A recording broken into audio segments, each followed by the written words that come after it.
አሐዱ አምላክ አሜን።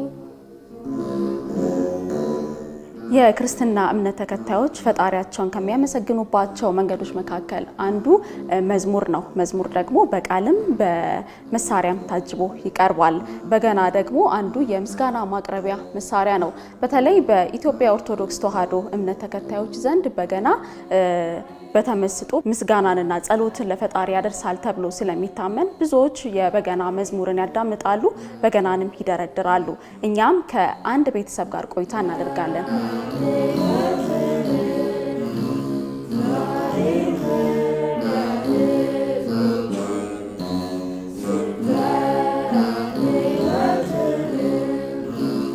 አባትና 4 ልጆቻቸው በገናን ይደረድራሉ። እንኳን አደረሳችሁ ለአብይ ጾም። ለመጀመሪያ ጊዜ ጀመረው ማን ነው? እንዴትስ ጀመራችሁት ከሚለው እንጀምር። እኛ እንደ አጋጣሚ ነው ብለን እናወራለን እንጂ በአጋጣሚ ብቻ ሳይሆን የእግዚአብሔር ፈቃድ ሆኖ ነው። ስመጣ በገናን ለመግዛት ነበር አጋጣሚ መጣውትና መጣውኝና በገና ለመግዛት ፈልጌያለሁና በገና ሳዩኝ ብዬ እየጠየቅኩ ይያለ ተማሪዎች ደግሞ ከውስጥ እየደረደሩ እየሰማው ስለነበረ ስለ በገናው የምታወራኝን እህቴን እየሰማሁት ማን ነበር ጆሮዬ ወደዛ ስለነበረ በቃ ስለ በገናው መገዛው ዋጋው ምን አወራሁትኝና እዛው የዛለታው በቃ ያለው ነገር በጣም ስለመሰጠኝ ደስም ስላለኝ ተመዝግቤ ትምህርቱን በማግስቱ ጀመርኩኝ። ምን ያህል ጊዜ ሆኖት? ወደ 1 አመት ተምሬ ያው ወደ ክረምቱ ላይ ስንደርስ አንደኛው ልጅ ደግሞ ቤት ውስጥ ነው ስደረድ ስታይ ያው የጓጓችም ስትመጣ ለምን አልማርም አብሬክ ሄዳለሁ በሚል ትምህርቱ ሲዘጋ ክረምት ላይ እሷ ተከትላይ መጣች። ከዛ ደግሞ ሁለት ሆነ ቤት ስንደረድር ደግሞ እሷ ደግሞ እንደገና አሁንም የቅናት እንትን አደረባት መንፈሳዊ እንትን ለምን ይሳልማርም አብሬያችሁ ሄዳለሁ አለች። እሷም መጣች ተመዘገበች። ከዛ ሶስታችንም እየተማርን ያለን ልክ ሶስታችን ደግሞ ጨረስንና ስንመረቅ ደግሞ ለቀጣዩ ደግሞ ክረምት እኛ ሶስታችን ቤት ውስጥ ደግሞ ስንደረደር ስናመሰግን ሲያዩ ደግሞ እነዚህ ደግሞ ሁለቱ ህፃናቶች ደግሞ እናንተ ብቻ ናችሁ ወይ እኛም እኮ እየጓጓን ነውና መማር አለብን እንደናንተ በገና መድረደር እንፈልጋለን ብለው እነሱም ደግሞ ቀጣይ ክረምት ላይ ደግሞ ተከትለው መጡ። እነሱም ተመረቁ ደግሞ ዘንድሮ ተመረቁዋል። የመንፈስ ቅናት አድሮብኝ ሲደረድርም ደስ ስለሚል እኔም ልማር ብዬ አብሬው ተማርኩ። ክረምት ላይ ሁለቱ አንድ ላይ ይሄዱ ይመጣሉ ማታ ምናምን እዛ እኔም ቀንቺ ከነሱ ጋር መማር ጀመርኩ። እዛ ቤት ውስጥ አንድ ላይ እንዘምራለን ምናምን እነሱንም እያስተማሩ ተመረቀን። ሶስቱ ሲማሩ በጣም ቀንቺ ተማርኩ። እህቶቼ ሲደረድሩ ሲዘምሩ ድምጡ ደስ ይለኝ ነበር። ከዛን እኔ መማር ፈልጋለሁ ብዬ ተማርኩ። ጎዳ የለበሱ ከገዳም ሲኖሩ ከነርሱ አይለይም የአምላካችን ፍቅሩ ወርቅ የለበሰና ያጌጠ ፍጡር። በገና በተለይ መረጋጋትን ይፈልጋል። በተመስጦ ነው ለፈጣሪ ምስጋና የሚቀርበውና እርሶ በተለይ የልጆቹት ላይ በገና ከተማሩ በኋላና ከመማራቸው በፊት ያለው የባህሪ ለውጥ ምን ይመስላል?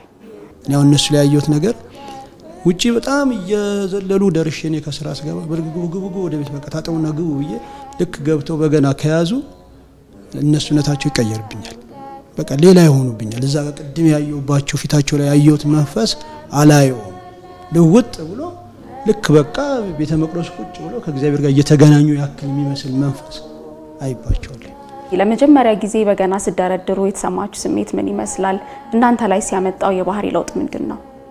በገና ስማር እኔ ራሴ ለውጥ ላይ ያየሁት በቃ ከእግዚአብሔር ጋር ሆንኩና ከእግዚአብሔር ጋር የመዘመር ከእግዚአብሔር ጋር ያመን ችሎታ ትምህርት እንደጀመርኩ ብዙም ትምህርት አልችልም ነበር። ከዛን በገና እንደተማርኩ ሳለ ጎበዝ ይሆንኩ መጣ።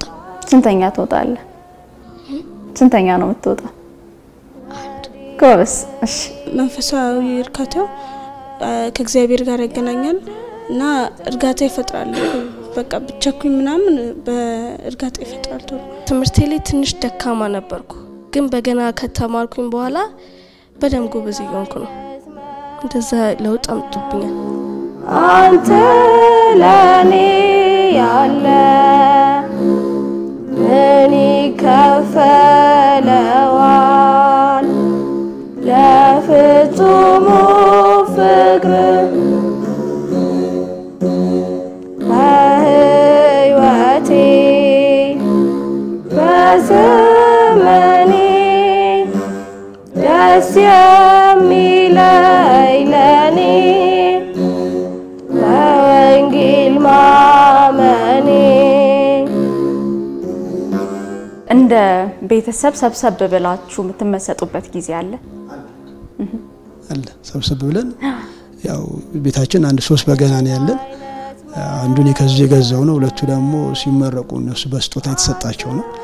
እሷን ይዘን ያው 3 ሰው ቢይዝ 2 ሰው ደግሞ በገና ባይዝም በድምጽ እያለ ቤት ውስጥ እናመሰግናለን፣ እንዘምራለን እና ያለው እርካታ በጣም የሚገርምሽ ሲያልፉ እኛ ደጃፍ ሲያልፉ እኛ በገና እየመታን ሲያልፉ ልጆች ሁሉ አይመስላቸውም፣ ቤት ውስጥ እየተመታ አይመስላቸውም፣ የተከፈተ ይመስላቸውና በሌላ ጊዜ ላይ ሲያዩ እንደኛ በቀደም እኮ ስናልፍ በዚህ ጋር እኮ የመሰለን ካሴት እኮ ከፍታችሁ ነው ስፒከር ወደ ውጭ አውጥታችሁት እኮ መስሎናል ይሉናል። አይደለም ልጆቹ ናቸው እየዘመሩ የነበሩ ብለን በዚህ መልኩ ነውና እንትኑ ይለያል። ጥሩ ነገር ነው ያለው።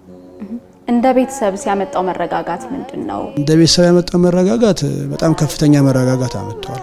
ይገርምሽ እኔ አሁን ስራ ውልና ያው ስራ እንግዲህ ሩጫ ነው፣ ተራሩጦሽ ምን በላይ ስራ ውልና ደክሞኝም ወይም አልደከመኝም ብቻ ሩጬ ወደ በገና ወደዚህ እመጣለሁ። ወደ ሳይ በገና ልክ ስመጣ በጣም በሚገርምሽ ልክ ይችን ደጃፏን ስረግጥ ውጪ የነበረ ያ በስራ የነበረው ረብሻው ጮቶ ምኑ ድካሙ ነው በቃ የሆነ ነገር ከላሽ ላይ እርግፍ ብሎ ቁጭ የሚል ነገር አለ። መንፈስ ቅዱስ አሐዱ አምላክ አሜን። መልካም የጾም ወቅት እንዲሆንላችሁ እንመኛለን። ለመላው የክርስትና እምነት ተከታዮች መልካም ጊዜ። አፈር ከሸተተን ከያዘን በሽታ